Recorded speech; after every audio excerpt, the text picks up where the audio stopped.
और चलिए बुलेटिन की शुरुआत करते हैं एक बड़ी खबर के साथ। भारतीय दूतावास ने एडवाइजरी जारी कर अलर्ट रहने के निर्देश दिए हैं। भारतीय दूतावास ने एडवाइजरी जारी की है और साथ ही साथ अलर्ट रहने के निर्देश दिए हैं। सेफ्टी प्रोटोकॉल का पालन करें, ये भारतीय दूतावास की तरफ से संदेश आया है। और साथ ही साथ भारतीय दूतावास ने इमरजेंसी हेल्पलाइन नंबर भी जारी कर दिया है। नंबर आपकी टेलीविजन स्क्रीन पर कुछ ही देर में हम आपको दिखा रहे हैं। और सेफ्टी पर्पस के लिए ये नंबर जो है वो शेयर किए गए हैं। इमरजेंसी नंबर के तौर पर ये जारी किए गए हैं नंबर, जिनमें से एक है 972547520711 और 972543278392। तो भारतीय दूतावास ने एडवाइजरी जारी की है और भारतीय दूतावास ने हेल्पलाइन नंबर भी जारी किए हैं। और साथ ही साथ कहा है कि सेफ्टी प्रोटोकॉल का पालन करें, ये भारतीय दूतावास की तरफ से संदेश दिया गया है। एडवाइजरी जारी की है दरअसल भारतीय दूतावास की तरफ से और साथ ही साथ एडवाइजरी में अलर्ट रहने के निर्देश दिए गए हैं। एक और बड़ी खबर से आपको रूबरू करा दें। ईरान के हमले से थर्राया इजराइल और ईरान के हमले से अब इजराइल क्योंकि डरा हुआ है। यरूशलेम की पश्चिमी दीवार खाली की और सायरन बजते ही ये पूरी की पूरी दीवार जो है वो खाली कर दी गई। तो ईरान के हमले के बाद अब देखिए किस तरह से चीज़ें जो है वो बदलती दिखाई दे रही हैं। ईरान के हमले के बाद अब इजराइल जो है वो डरा हुआ सहमा हुआ दिखाई दे रहा है और ये इस बात की पुष्टि करता है क्योंकि इजराइल यरूशलेम की पश्चिमी दीवार खाली कर दी गई है और सायरन बजते ही ये पूरी दीवार जो है वो खाली कर दी गई है। आप तस्वीरों के माध्यम से देख सकते हैं कि किस तरह से लोग इधर उधर भाग रहे हैं और पूरी जो दीवार है वो खाली की जा रही है और यरूशलेम की पश्चिमी दीवार है जो खाली की गई है। तो ईरान ने नसरल्लाह का बदला लिया और महायुद्ध का सायरन, और आगे क्या होगा, आगे की रणनीति क्या होगी, ये बड़ा सवाल।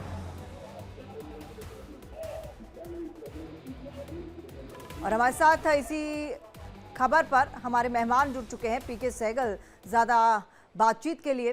पीके सहगल जी, आपका बहुत बहुत स्वागत है इंडिया डेली में। थैंक यू बेटे। सर, आगे की रणनीति क्या होगी? देखो, जहाँ तक इसराइल का ताल्लुक है, इसराइल ने साफ तौर पे कहा है कि इसके कॉन्सिक्वेंसेस होंगे, हम जवाबी कार्रवाई जरूर करेंगे, लेकिन उन्होंने कहा कि हम सोच समझकर अपने समय के ऊपर कार्रवाई करेंगे। क्या कार्रवाई करेंगे इसके बारे में जिक्र नहीं किया, लेकिन ये कहा है कि कॉन्सिक्वेंसेस जबरदस्त होंगे। हो सकता है कि वो उनके न्यूक्लियर इंस्टॉलेशन के ऊपर हमला करे।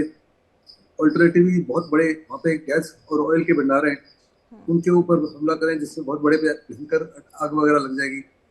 लेकिन कार्रवाई तो जरूर की जाएगी। ईरान ने जो कम से कम कई 100 मिसाइलें फायर की है, जिसका काफी ज्यादा नुकसान हुआ है। उन्होंने बड़े सोच समझ के काउंटर फोर्स, दो तरह के टारगेट होते हैं, एक काउंटर वैल्यू टारगेट होते हैं जिसमें आप सिविलियंस को भी अटैक करते हैं, और दूसरा काउंटर फोर्स टारगेट्स जिसमें केवल मिलिट्री एसेट्स को करते हैं। उन्होंने उनके एयर बेसिस को किया है हिट, उनके कमांड एंड कंट्रोल सेंटर्स को किया है, उनके इंटेलिजेंस हेडक्वार्टर्स को किया है, और बड़ी कोशिश की है कि सिविलियन एरियाज को वो टारगेट ना करें। जितने भी वहाँ नुकसान हुआ है उसकी पुष्टि तो नहीं अभी तक हुई, क्योंकि जहाँ तक अमेरिका का ताल्लुक है, अमेरिका ने साफ तौर पे मिडिल ईस्ट में जितने भी अपने एसेट्स हैं उनकी डिफेंसिस को और मजबूत कर दिया है, और दूसरा केवल और केवल डिफेंसिव एक्शन अभी तक दिया है। उन्होंने अपने डिस्ट्रॉयर्स को और अपने हवाई जहाजों को कहा कि जितनी मिसाइलें फायर हो रही हैं उन मिसाइलों को इंटरसेप्ट करके डिस्ट्रॉय करो ताकि इसराइल के ऊपर कम से कम नुकसान हो। लेकिन कोई डायरेक्ट अटैक अभी तक ईरान के ऊपर नहीं किया, ना ही किसी और मिडिल ईस्ट की कंट्री पे किया है। लेकिन स्थिति काफ़ी गंभीर है, काफ़ी चिंताजनक है। अगर आप देखो तो पूरे जो वेस्टर्न वर्ल्ड है, पूरी की पूरी वेस्टर्न वर्ल्ड एकजुट होकर इसराइल को, ईरान को कंडेम कर रही है। लेकिन जहाँ तक ग्लोबल साउथ का ताल्लुक है और बाकी देशों का ताल्लुक है, किसी ने भी ईरान को कंडेम नहीं किया। यूएन सिक्योरिटी काउंसिल के जो सेक्रेटरी जनरल हैं, उन्होंने भी साफ तौर पे कहा है कि बहुत अभी कोशिश होनी चाहिए सीज फायर करने की, लेकिन किसी प्रकार से ईरान को कंडेम नहीं किया, क्योंकि वास्तव में जो इसराइल गतिविधियां कर रहा था बड़े दिनों से, जिस माफिक आप राइट टू सेल्फ डिफेंस का मतलब ये नहीं कि आप दूसरे देश को कम्प्लीटली लेवल कर दें, वहाँ बड़े पैमाने पर जेनोसाइड करें, बड़े पैमाने पर वहाँ के बच्चों को, वहाँ के औरतों को, सिविलियंस को नुकसान पहुंचाएं, वहाँ के इंफ्रास्ट्रक्चर को डिस्ट्रॉय करें, स्कूलों को डिस्ट्रॉय करे, कॉलेजेस को डिस्ट्रॉय करे, हॉस्पिटल को डिस्ट्रॉय करे। इसराइल यही कार्रवाई कर रहा था, और अगर ईरान अभी भी कुछ कार्रवाई नहीं करता तो अली खमेनी की जो क्रेडिबिलिटी थी वो बहुत क्वेश्चन मार्क हो जाती, क्योंकि उनके जितने भी प्रॉक्सीज हैं इसराइल सबको डिस्ट्रॉय करने की कोशिश कर रहा था, हमास को बर्बाद करने की कोशिश कर रहा था, हouthi को बर्बाद करने की कोशिश कर रहा था, हिजबुल्लाह को बर्बाद करने की कोशिश कर रहा था, और साथ ही साथ चेतावनी दे रहा था बार बार ईरान को कि अगर आपने हस्तक्षेप करने की कुछ भी कोशिश की तो जवाबी कार्रवाई बड़ी जबरदस्त होगी, और हमारी रीच हर जगह पर है, दुनिया में कोई भी कोने में हम पहुंच सकते हैं।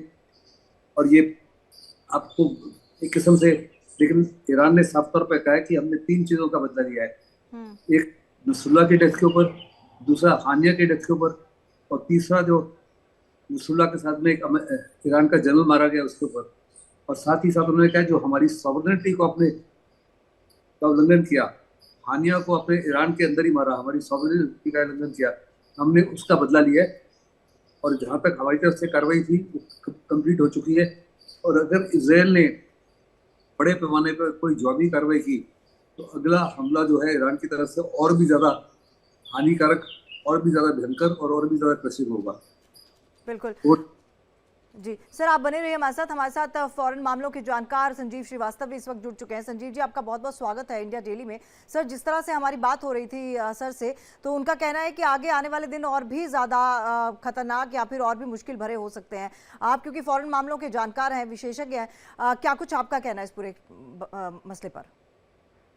देखिए, ईरान के द्वारा ये जो कार्रवाई इजराइल के विरुद्ध की गई है, ये एक्सपेक्टेड थी, और ईरान के ऊपर काफी दबाव बढ़ गया था। जिस तरीके से हाल के समय में इजरायली डिफेंस फोर्सेस ने और वहाँ की इंटेलिजेंस एजेंसीज ने ईरान की राजधानी तेहरान में हमास के जो मुखिया, जो कि उस समय ईरान का स्टेट गेस्ट था, उसको एक ऑपरेशन में एलिमिनेट किया। हालांकि उसकी जिम्मेदारी इजराइल ने नहीं ली, लेकिन उसके साथ ही साथ हमने ये देखा था कि लेबनान में इजरायली डिफेंस फोर्सेस की तरफ से बड़ी कार्रवाइयां की गई थी, जिसमें कि कई हिजबुल्लाह के जो टॉप कमांडर्स हैं वो मारे गए थे, जिसमें कि शुक्र, दिएफ और अन्य कई बड़े जो टॉप कमांडर्स थे वो पहले ही एलिमिनेट इजराइल कर रहा था, और उसकी तो जिम्मेदारी इजराइल ने सीधी सीधी ली कि ये हमने ही किया है।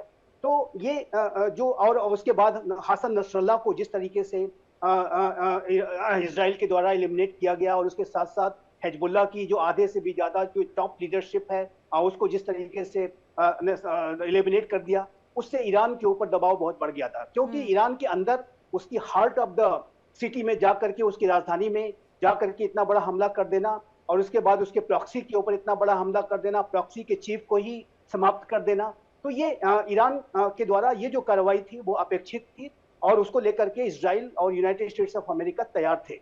और यूनाइटेड स्टेट्स ऑफ अमेरिका की इंटेलिजेंस ने लगातार इजरायली डिफेंस फोर्सेस को, इजरायली एस्टेब्लिशमेंट को इसकी जानकारी दी थी कि ये कार्रवाइयां होंगी। और अभी आप देखिए तो ईरान के द्वारा ये हमला अवश्य किया गया है, लेकिन ये जो हमले का जो इम्पैक्ट है वो ज्यादा दिखाई नहीं देता। और जहां तक कैजुअलिटीज का प्रश्न है, ऐसी कैजुअलिटीज की रिपोर्ट नहीं है।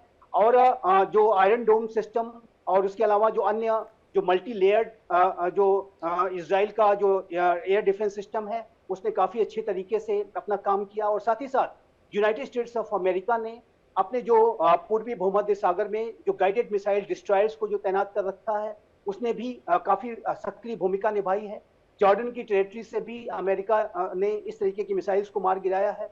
और जिस तरीके से अप्रैल के महीने में ईरानियन जो ड्रोन्स और मिसाइल के हमलों को नाकाम किया गया था इजराइल और यूनाइटेड स्टेट्स ऑफ अमेरिका के द्वारा, और उसमें यूरोपीय देश भी कई उसमें पार्टिसिपेट उन्होंने किया था, उसी तरीके की की जो सफलता है वो इजराइल को फिर से एक बार मिली है। और ये जो हमला है वो इजराइल ने जाहिर है कि उसको नाकाम किया है। कुछ प्रोजेक्टाइल्स अवश्य गिरे हैं, क्योंकि प्रोजेक्टाइल्स और बैलिस्टिक मिसाइल्स थी, तो कुछ बैलिस्टिक मिसाइल्स ने उसके इजराइल के एयर डिफेंस सिस्टम को पेनेट्रेट करने में अवश्य सफलता पाई है, लेकिन उसकी वजह से कोई बड़ी क्षति इजराइल के अंदर नहीं है कि जिसमें कि ह्यूमन कैजुअलिटीज की बात हो। तो ये जो हमला है ईरान ने किया, और ये एक्सपेक्टेड लाइन पे था।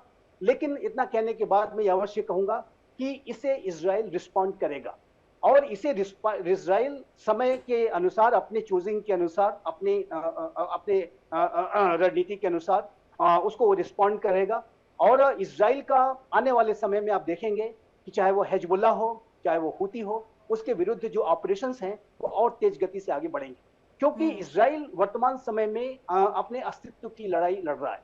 और ये जो ईरान हो या ईरानियन जो प्रॉक्सीज हैं, चाहे वो हमास जिसने कि इतना बड़ा आतंकी हमला पिछले वर्ष इजराइल के ऊपर किया, एक दिन के अंदर ही 1200 लोगों को मार देना और बच्चों को नहीं बख्शना, व्हील चेयर पर बैठे हुए लोगों को जिस बर्बर तरीके से उन्हें मारा गया, 250 से भी ज्यादा लोगों को बंधक बना के ले जाना। तो इजराइल ने ये जो अभियान शुरू किया है आतंकवाद के विरुद्ध, उसकी जो शुरुआत है वो हमास ने की थी और हमास एक ईरानियन प्रॉक्सी है। और उसके बाद हमने देखा था कि जब इजराइल ने हमास के विरुद्ध ये युद्ध शुरू किया 7 अक्टूबर के हमले के बाद, तो हिजबुल्लाह भी एक्टिव हो गया, हूती भी एक्टिव हो गया और वो भी इजराइल को उसके हमास के विरुद्ध किए जा रहे युद्ध से डाइवर्ट करने के लिए वो लगातार उसके ऊपर हमले कर रहे थे। तो ये जो वर्तमान समय में जो बेंजामिन नेतन्याहू की जो सरकार है, उनका जो पूरा बेंजामिन नेतन्याहू की विशेष रूप से उनके व्यक्तित्व की बात करें तो बहुत ही हार्ड लाइन इमेज रखने वाले नेता हैं। और इजराइल की आप जानते हैं कि आतंकवाद के प्रति जो नीति है वो जीरो टॉलरेंस की होती है, वो मैसिव रिटेलिएशन करता है और वो हमने देखा है कि 7 अक्टूबर के बाद से किस तरीके से उसने हमास को पतन के कगार पर पहुंचा दिया है। लेकिन अब हिजबुल्लाह जो कि जैसा कि मैंने कहा कि ईरान के अंदर और लेबनान के अंदर जो बड़ी कार्रवाइयां इजराइल की तरफ की गई थी, उसको लेकर के हिजबुल्लाह इजराइल के ऊपर बड़े हमले की तैयारी कर रहा था। ईरान संभव है कि वो अभी तक हसन नसरल्लाह की हत्या के पहले ईरान की ये रणनीति रही कि वो हिजबुल्लाह के माध्यम से कोई कार्रवाई करेगा, लेकिन उस हिजबुल्लाह की किसी भी इजराइल के विरुद्ध की जाने वाली कार्रवाई के विरुद्ध एक प्रीएम्प्टिव ऑपरेशंस करते हुए, जैसे pager blast, walkie talkie blast के माध्यम से ये शुरुआत हुई और उसके बाद एक बहुत ही प्रिसाइज तरीके से, पिन पॉइंटेड तरीके से हमास की हिजबुल्लाह की जो लीडरशिप है उसको एलिमिनेट कर दिया गया। तो ये जो इजराइल का जो आने वाले समय में ये जो ऑपरेशन है वो बिल्कुल जारी रहेगा और हूती भी इसके बड़े निशाने पे आएगा, इसमें कोई दो राय नहीं है। और जहां तक इजराइल के ईरान के अंदर कोई बड़ी कार्रवाई का प्रश्न है, तो मेरा ऐसा असेसमेंट है कि ये कार्रवाई होगी और ये इजराइल इसको तय करेगा और अमेरिका के साथ मिलकर के वो तय करेगा कि वो किस तरीके से ईरान की टेरिटरी में कोई स्ट्राइक करे। बिल्कुल, हमारे साथ रिटायर्ड ब्रिगेडियर राजन जम्वाल भी इस वक्त जुड़ चुके हैं। सर, जो हमला अब हुआ है ईरान की तरफ से इजराइल पर, उसके ज़्यादा बड़े जो इफेक्ट है वो नज़र नहीं आया, तो इसका क्या मायना निकाला जाए? बेसिकली ये ईरान ने जवाब दिया है पर एक हाफ हार्टेड रिस्पॉन्स है। हाँ, बिकॉज हूथी, हमास और अपना हिजबुल्लाह, इनको खत्म करने के बाद ईरान के पास, जो कि अथॉरिटेरियन रजीम है, it had no option, it had to show face, because authoritarian regimes का ये नॉर्मल होता है कि unless they show force they are collapsed internally. So it had to, मतलब within for its own. So उन्होंने किया, but they don't want a full retaliation. तो एक तरफ से तो वो हमला कर रहे हैं, एक तरफ से बोल रहे हैं कि हो गया, अब अगर आपने जवाब दिया तो हम अभी जवाब देंगे। इस वक्त हालत ये है कि इजराइल का ईरान के अंदर बड़ा अच्छा इंटेलिजेंस नेटवर्क है, and they can strike at will internally as well as मतलब through the air force and missile strikes they can totally neutralize all the airfields, their उनका जो atomic structure है, जो एटम बम बनाने की कोशिश कर रहे हैं। एंड मेरे को लग रहा है कि अभी अमेरिका ओपनली इसमें आ जाएगा, बिकॉज इट वांटेड, वो काफी दिनों से बहाना ढूंढ रहा था अमेरिका भी कि ईरान को एकदम खत्म करने का, उनकी सैंक्शन लिस्ट पे तो कितने सालों से है। सो अभी नेक्स्ट स्ट्राइक वो करेंगे भी। सो जितनी भी अमेरिकन बैटरीज हैं मिडिल ईस्ट में deployed, they will help the Israelis in directly, ना सिर्फ ईरान के मिसाइल रोकने में, बल्कि ईरान पे हमला करने में भी। And I don't think so कि भी इसमें रशिया या चाइना कोई भी इंटरफेयर करेगा। जो रिपोर्ट आ रही है कि ईरान ने रशिया को बता दिया था, ये कुछ नहीं होगा। इनफैक्ट रशिया इज हैप्पी कि अब ये सबका ध्यान ईरान की तरफ हो जाएगा, हम आराम से यूक्रेन को सॉर्ट आउट कर लेंगे उधर।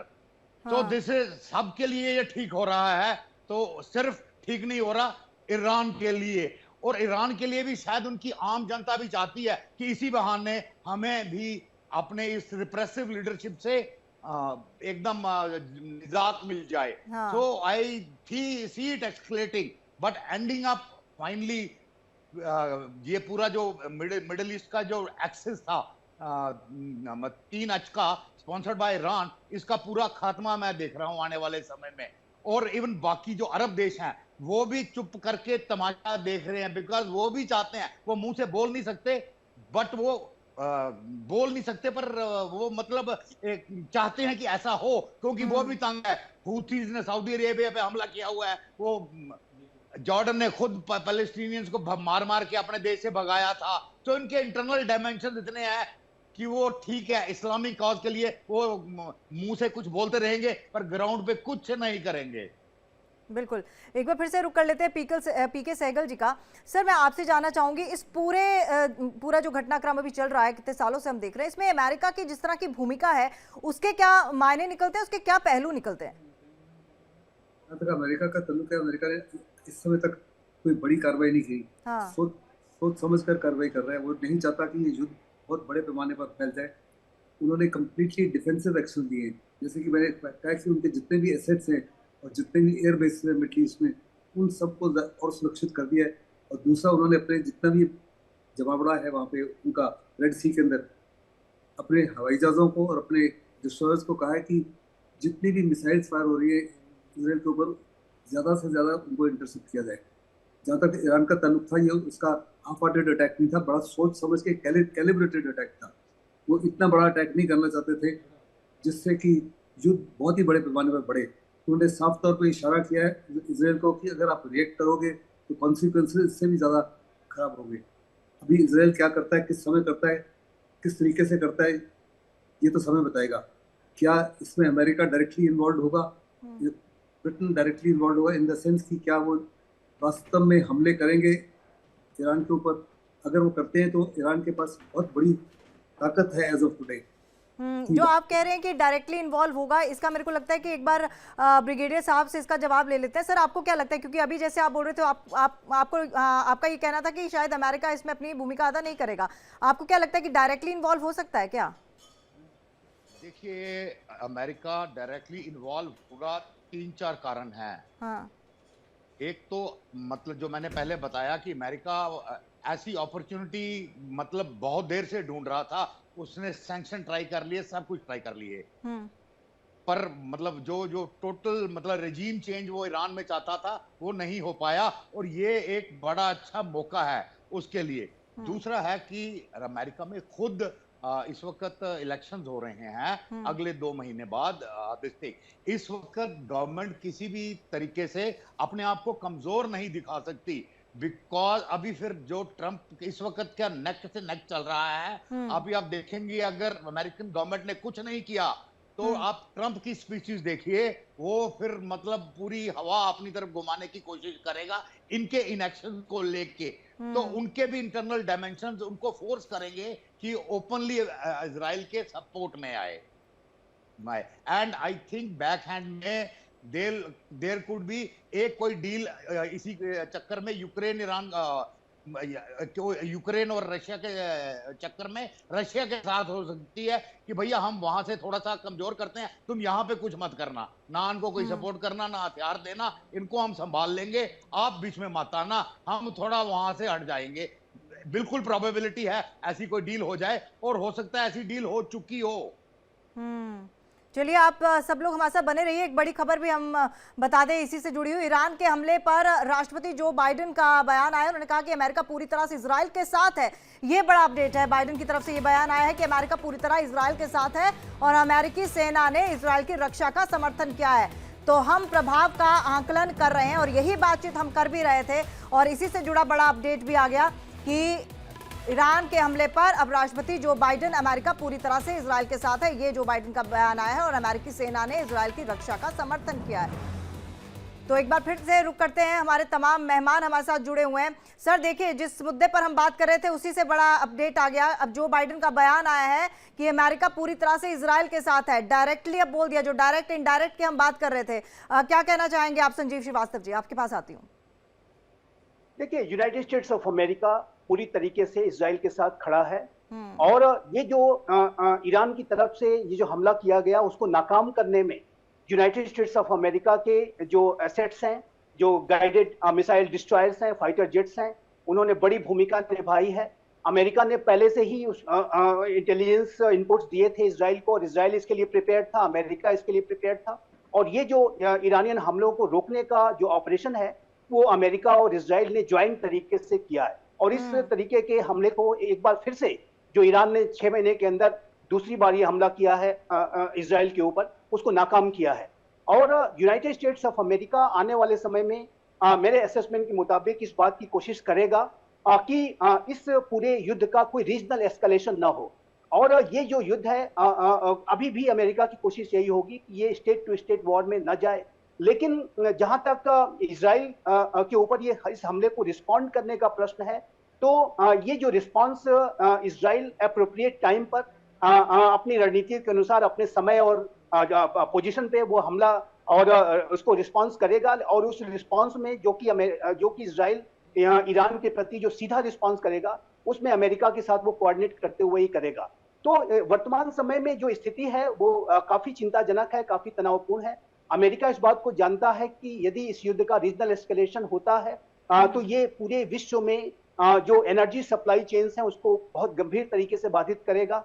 और रशिया यूक्रेन युद्ध पहले ही से चल रहा है, वहां पर यूनाइटेड स्टेट्स अमेरिका गहरे तरीके से इन्वॉल्व है। और उसमें एक नया फ्रंट अगर इधर खुल जाता है तो ऐसे में अमेरिका को अनेक दिक्कतों का सामना करना पड़ सकता है। और अमेरिका ही नहीं, मैं ये स्पष्ट रूप से कहना चाहता हूं आपके चैनल के माध्यम से कि यदि कोई स्टेट टू स्टेट वॉर छिड़ जाती है मिडिल ईस्ट रीजन में, तो ये पूरे विश्व को प्रभावित करेगा।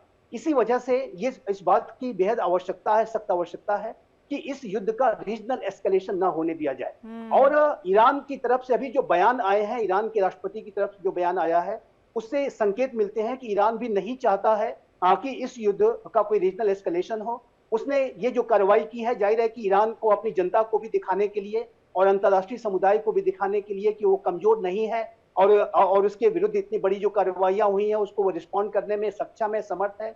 लेकिन ऐसा लगता है कि इस ईरान के द्वारा जो किया गया हमला है उसमें जिस तरीके की अभी तक रिपोर्ट सामने आई है कि बड़ी कैजुअलिटीज नहीं हुई है, और ईरान ने भी एक मैसेजिंग करने के लिए हमला किया है। हाफ हार्टेड तो मैं भी नहीं कहूंगा, लेकिन ये एक मैसेजिंग के तहत ही ये हमला किया गया है। मतलब आपका कहने का मतलब ये है कि चेताने की कोशिश की गई है ईरान की तरफ से ना? अभी नहीं, एक रिस्पांस करने की कि वो कमजोर नहीं है, वो रिस्पॉन्ड कर सकता है, इस तरीके का मैसेज देने के लिए ये हमला किया गया। मैं यहाँ पर एक बात अवश्य जिक्र करना चाहूंगा।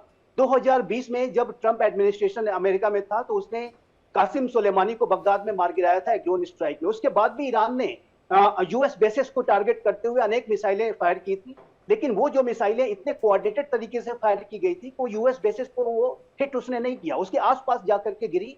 और ये मैसेजिंग बस ईरान ने की कि वो यूएस को भी रिस्पॉन्ड कर सकता है। तो ये जो मेरा ऐसा मानना है कि ईरान भी युद्ध का कोई जो है अफोर्ड नहीं कर सकता, और ईरान ने यदि कोई डायरेक्ट युद्ध छेड़ दिया तो आप ये स्पष्ट मान लीजिए कि अमेरिका खुल करके सामने आ सकता है और अमेरिका उसमें वॉर में उसको उतरना पड़ सकता है। तो ये जो पूरी स्थिति है, और अमेरिका का चाहे वो डेमोक्रेटिक पार्टी का एडमिनिस्ट्रेशन हो जो कि वर्तमान समय में है, या भविष्य में आने वाले समय में कोई रिपब्लिकन पार्टी, डोनाल्ड ट्रंप यदि राष्ट्रपति बनते हैं, यूनाइटेड स्टेट्स ऑफ अमेरिका का जो पूरा कमिटमेंट है वो इजराइल के साथ आयरन क्लॉड है, वो अनसेकेबल है। और वो कोई भी एडमिनिस्ट्रेशन वहां आ जाए, यूनाइटेड स्टेट्स ऑफ अमेरिका की जो पूरी ताकत इजराइल के साथ रहेगी, और अमेरिका इजराइल के ऊपर आने वाले किसी भी खतरे को से उससे बचाने के लिए बड़ी से बड़ी कार्रवाइयां कर सकता है, इसमें कोई दो राय नहीं है। कोई दो राय नहीं है। एक बार फिर से पीके सहगल का रुख कर लेते हैं। सर, आपसे जानना चाहूंगी, ये जो बाइडेन का बयान आया है, उन्होंने ये तो कहा है कि मैं उनके साथ हूं, लेकिन साथ में उन्होंने ये भी कहा है कि हम प्रभाव का आंकलन कर रहे हैं। इसके क्या मायने निकलते हैं? तो पहली बात है, जहाँ तक जो बाइडेन की स्टेटमेंट है, ये स्टेटमेंट देते या नहीं देते इसका कोई असर नहीं है, क्योंकि जो बाइडेन शुरू से ही तुम डे वन इसराइल के साथ बिल्कुल कंधे से कंधा मिला के खड़े हैं। इसराइल जिस माफी की कार्रवाई कर रहा था लेबनान के अंदर या गाजा में किया है, वो अमेरिकन हथियारों की वजह से हो रहा है। अमेरिका ही उसको हर प्रकार के 2000 बॉम्ब, बंकर बस्टर बॉम्ब वगैरह दे रहा है, हर प्रकार की मिसाइल दे रहा है, हर प्रकार के टैंक का एम्यूनिशन दे रहा है, आर्टिलरी का एम्यूनिशन दे रहा है। अगर इसराइल को ये इस माफी का सपोर्ट नहीं देता, फाइनेंशियल सपोर्ट दे रहा है, तो इसराइल इस माफी का धमाके नहीं कर सकता था। मैं दोबारा कहना चाहता हूँ, जब पहले एज ऑफ नाउ, मैं रिपीट कि एज ऑफ नाउ अमेरिका की तरफ से कंप्लीटली डिफेंसिव एक्शन हुए। अमेरिका के पास बड़ी ऑप्शंस है, वो कौन सी ऑप्शन एक्सरसाइज करता है क्या वो उनके न्यूक्लियर एसेट्स को बर्बाद करेगा, क्या उनके ऑयल फील्ड को बर्बाद करेगा, क्या रजीम चेंज की तरफ बढ़ेगा, all will be calibrated slowly and steadily. लेकिन अभी अमेरिका की जबरदस्त कोशिश है, ईरान की भी जबरदस्त कोशिश है कि ये हमला जो है, ये लड़ाई है, बहुत बड़े पैमाने पर ना बढ़े। जब पहले ईरान ने अटैक किया था जिसमें उन्होंने 300 से ज्यादा रॉकेट फायर किए थे और मिसाइलें फायर की थी, उसमें ज्यादा वर्ल्ड वॉर 2 विंटेज के स्लो मूविंग रॉकेट्स थे। और उनके 3 दिन पहले उन्होंने अमेरिका को भी बता दिया था, जॉर्डन को भी बता दिया था और अरेबिया को भी बता दिया था, तो 90% इंटरसेप्ट हो गए थे। इस बार उन्होंने कोई पहले एडवांस वार्निंग नहीं दी। और मैंने जैसे कि बोला कि उन्होंने काउंटर फोर्स टारगेट्स को अटैक किया है।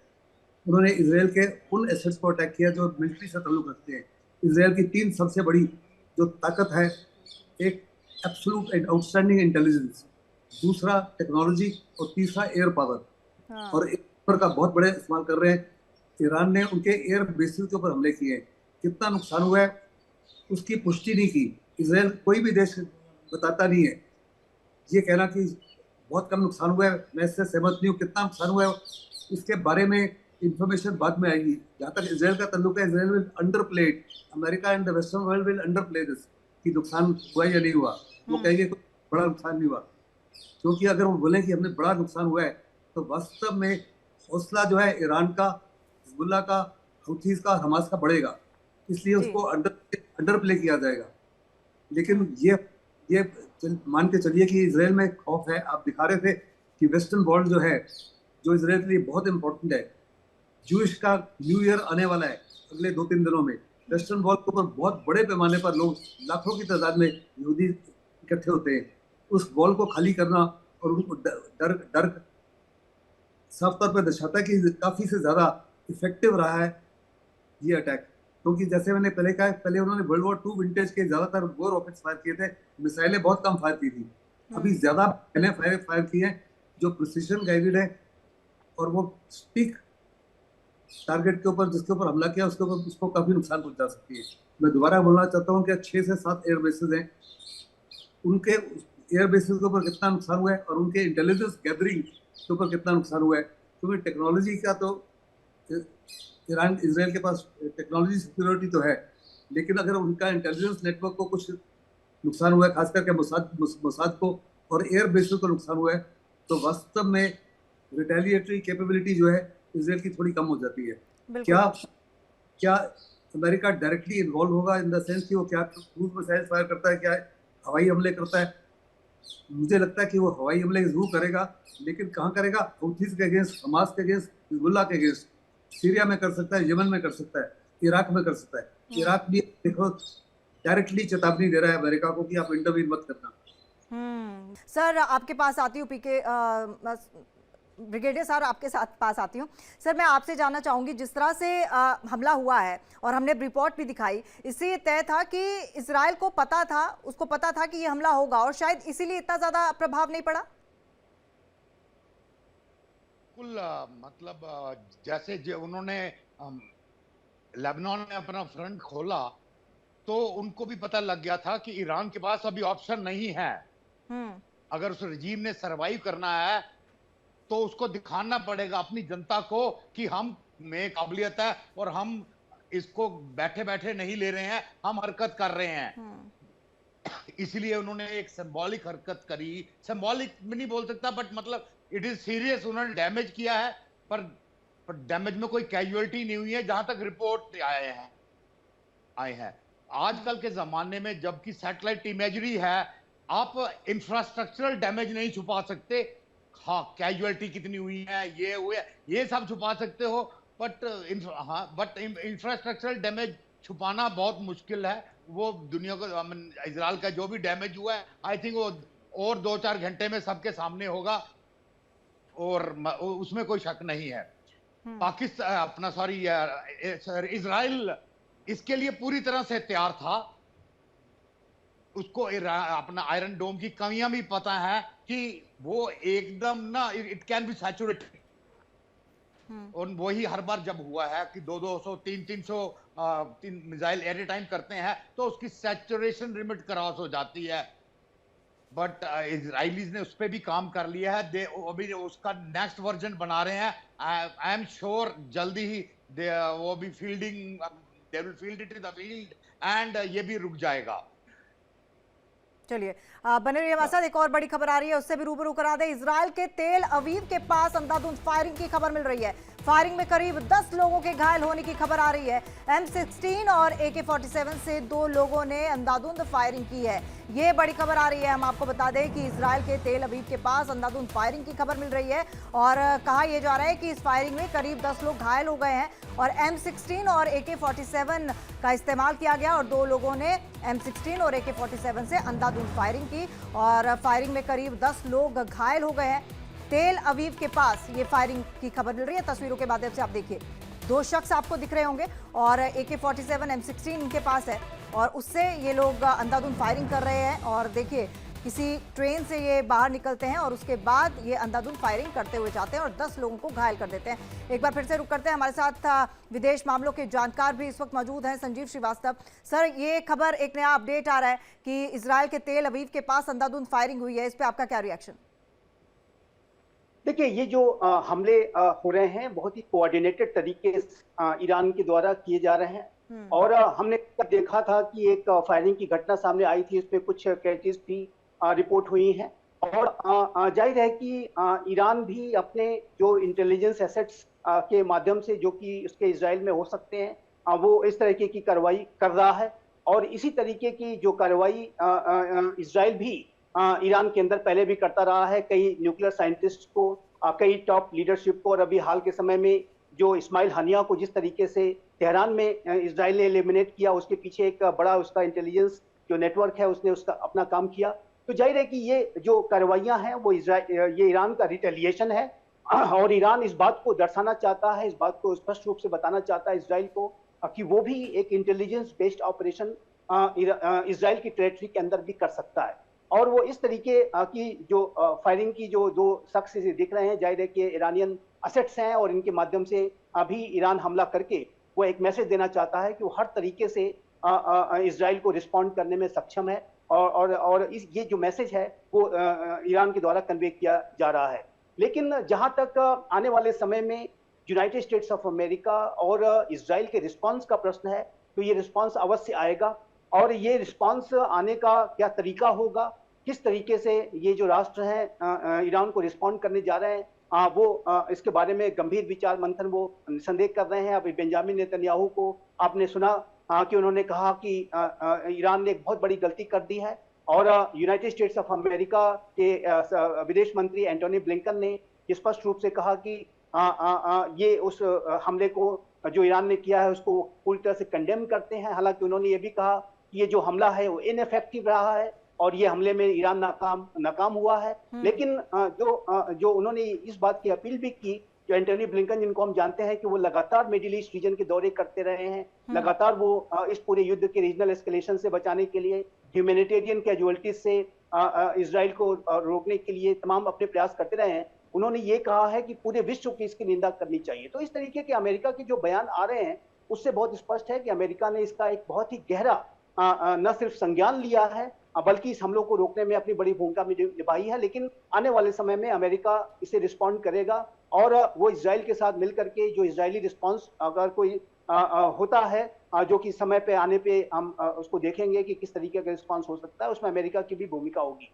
एक बात मैं और स्पष्ट रूप से कहना चाहता हूं कि जहां तक हिजबुल्लाह और हुती का प्रश्न है, इसके विरुद्ध इजराइल का जो ऑपरेशन आने वाले समय में और अधिक इंटेंसिफाइड होगा और लेबनान में जो सदर्न लेबनान में जो इजराइल के द्वारा जो ऑपरेशंस किए जा रहे हैं उसमें और अधिक तेजी आएगी और हुती के ठिकानों पर भी जो हमले इजराइल ने शुरू किए हैं वो भी और अधिक इंटेंसिफाइड होंगे और ये जो नॉन स्टेट एक्टर्स के विरुद्ध इजराइल की जो कार्रवाइयां हैं वो आने वाले समय में तेज होंगी। लेकिन ईरान के ऊपर कोई डायरेक्ट हमला जब कभी भी कोई रिस्पॉन्स अगर इजराइल करता है तो वो अमेरिका के कोऑर्डिनेशन और पूरे सहयोग के साथ ही वो करेगा, ये भी स्पष्ट है। जी जी सहगल साहब, आपका रुख करती हूँ और एक सवाल आपसे पूछना चाहूंगी, अगर गलत हो तो दुरुस्त कीजिएगा। जब ये हमले होते हैं और जो हम लगातार कह रहे हैं कि इसका प्रभाव जो है वो इजराइल पर ज़्यादा नहीं पड़ा है, इस चीज़ का भी इफेक्ट पड़ता है कि जहां पर आपने मिसाइल फेंकी है वो रिहायशी इलाका है या फिर वो रिहायशी इलाका नहीं है? किसी प्रकार का कोई शक नहीं। जैसे कि मैंने कहा कि जब फौज एक दूसरे का हमला करती है तो दो टाइप के टारगेट्स होते हैं, काउंटर फोर्स और दूसरा counter value. Counter value targets हैं, वो टारगेट जब उनकी सिटीज के ऊपर हमला करते हैं, उनके सिविलियंस के ऊपर हमला करते हैं, जैसे इसराइल करता रहा है। इसराइल ने गाजा के अंदर किया, लेबनान में किया, बेरूत के ऊपर हमला कर रहा है, उनकी सिटीज के ऊपर हमला कर रहा है, जिसमें सिविलियन ज्यादा मारे जा रहे हैं। हाँ। पर ईरान का ताल्लुक है, ईरान ने केवल और केवल काउंटर फोर्स टारगेट्स सिलेक्ट किए, वो टारगेट्स जो उनकी मिलिट्री से ताल्लुक रखते हैं, उनके एयरबेसेस, उनके कमांड एंड कंट्रोल सेंटर्स, उनके इंटेलिजेंस गैदरिंग, उनके रडार नेटवर्क वगैरह के ऊपर। और दूसरा ये जो हमला हुआ है इसराइल के अंदर, जो टेरर अटैक हुआ है, ये ईरान इन्वॉल्व नहीं है। कल जो डिप्टी लीडर नए बने, उन्होंने साफ तौर पे कहा कि 7 अक्टूबर से पहले हम घुसकर बिल्कुल उसी माफी की कार्रवाई करेंगे, एक नहीं अनेकों बार, जो हमने 7 अक्टूबर को की थी, और दोबारा हम उसी माफी बंधक बना के ले सकते हैं, ज्यादा उसी माफी नुकसान पहुंचा सकते हैं। तो ये कल उसी का एक किस्म का इशारा था कि आपको मैं चेतावनी दे रहा हूँ कि हम में अभी भी ताकत है, अभी भी दम है कि हम आपके देश के अंदर घुसकर तेल अवीव के अंदर भी हमला कर सकते हैं, बिल्कुल उसी माफी जैसे हमने 7/11 को बॉर्डर पे किया था। तो ये बहुत बड़ा चैलेंज था उनकी तरफ से, और उन्होंने उसको करके दिखा दिया। हाँ, यानी कि सुपर पावर की एक चेतावनी दी है। आप तीनों का बहुत बहुत धन्यवाद हमारे साथ जुड़ने के लिए। पीके सहगल जी आपका बहुत बहुत धन्यवाद, राजन जम्वाल जी आपका बहुत बहुत धन्यवाद, और संजीव श्रीवास्तव जी आपका भी बहुत धन्यवाद इंडिया डेली के साथ बातचीत करने के लिए। एक ब्रेक के लिए रुक रहे, ब्रेक के बाद भी खबरों का सिलसिला यूं ही जारी है।